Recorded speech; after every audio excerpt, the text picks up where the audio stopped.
നൊയമ്പ് കാലത്തിലൂടെയുള്ള യാത്രയിലാണ് നമ്മൾ ഓരോരുത്തരും.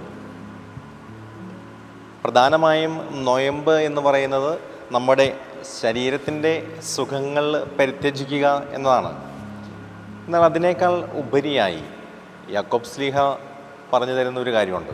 ഒരേ നാവിൽ നിന്ന് അനുഗ്രഹവും ശാപവും പുറപ്പെടുന്നു, അത് ഉചിതമല്ല.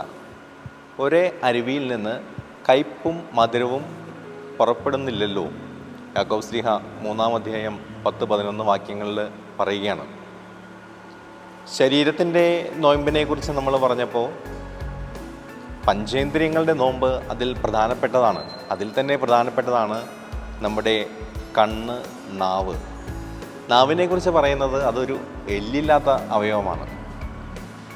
അതേപോലെ തന്നെ നാവ് ദുഷ്ടതയുടെ ഒരു ലോകം തീർക്കാനായിട്ട് സഹായിക്കും എന്നുള്ളതും വേദഗ്രന്ഥം നമ്മളെ പഠിപ്പിക്കുന്നുണ്ട്.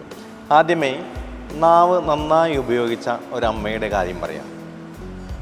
ഈ അമ്മയുടെ മകള് വിവാഹിതയായി. കുറച്ചു കാലം കഴിഞ്ഞ് അവൾ വിവാഹബന്ധം അവസാനിപ്പിച്ച് തൻ്റെ വീട്ടിലേക്ക് വന്നു നിൽക്കുകയാണ്. ഈ അമ്മയ്ക്ക് ഇതത്ര ദഹിക്കുന്നില്ല. ഈ അമ്മ മകൾക്ക് 2 ധ്യാനങ്ങൾ നൽകിയാണ്, ചെറിയ 2 ധ്യാനങ്ങൾ. അമ്മ മകളോട് പറഞ്ഞു, 2 സ്ത്രീകളെ ഞാൻ നിനക്ക് പരിചയപ്പെടുത്താം. ആദ്യത്തെ സ്ത്രീ, അവൾ ഭർത്താവിനെ വഞ്ചിച്ചു. ആദത്തിൻ്റെയും ഹവയുടെയും കാര്യമാണ് അവൾ ഉദ്ദേശിച്ചത്. 2ാമത്തെ സ്ത്രീ ഒരു മനുഷ്യനെ നീതിമാനാക്കി മാറ്റി. നീ ഇതിൽ ഏതാണ്? ആദ്യത്തേതാണോ 2ാമത്തേതാണോ? ഇത് മകളുടെ ചിന്തയ്ക്ക് കാരണമായി അവൾ തിരികെ വീട്ടിലേക്ക് ചെന്ന് ഭർത്താവുമായി അനുരഞ്ജനപ്പെട്ടു. വേറെ ഒരു സംഭവം ഇങ്ങനെയാണ്. ഒരു കുടുംബത്തിലെ യുവദമ്പതികൾ ദാമ്പത്യ ബന്ധത്തിൽ, ഭാര്യ ഗർഭിണിയാണ്. വളരെ സന്തോഷം നിറഞ്ഞ സമയമാണ്.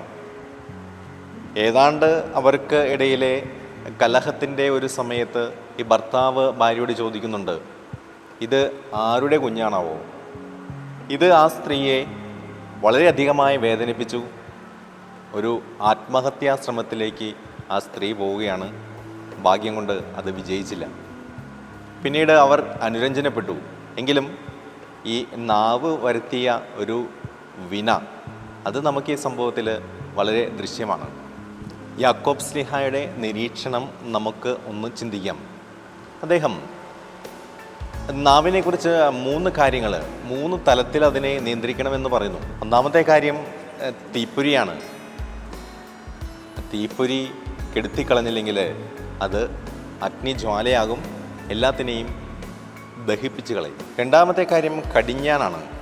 കുതിരയ്ക്ക് എങ്ങനെയാണ് കടിഞ്ഞാനിടുന്നത്, അതേപോലെ ദുഷ്ടവാക്കുകൾക്ക് കടിഞ്ഞാനിട്ട് നിയന്ത്രിക്കുക എന്ന് ഓർമ്മിപ്പിക്കുന്നു. 3ാമത്തെ വാക്കെന്ന് പറയുന്നത് നങ്കൂരമാണ്.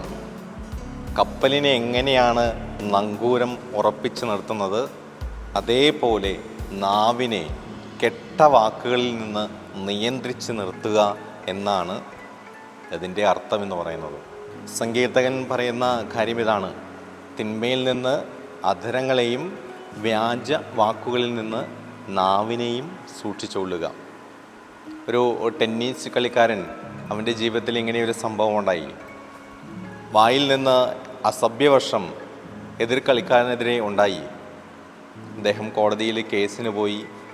ഏകദേശം 1,86,000 രൂപ അദ്ദേഹത്തിൻ്റെ വാക്കുമൂലം അദ്ദേഹത്തിന് നഷ്ടമായി. പ്രിയമുള്ളവരെ, നമ്മൾ ഓർക്കുക, അങ്ങനെയാണെങ്കിൽ നമ്മളെല്ലാവരും എത്രയധികം ഫൈൻ കൊടുക്കേണ്ടവരാണ്. പുണ്യം പുലരട്ടെ, നന്മ വളരട്ടെ. ദൈവാനുഗ്രഹങ്ങൾ നേരുന്നു.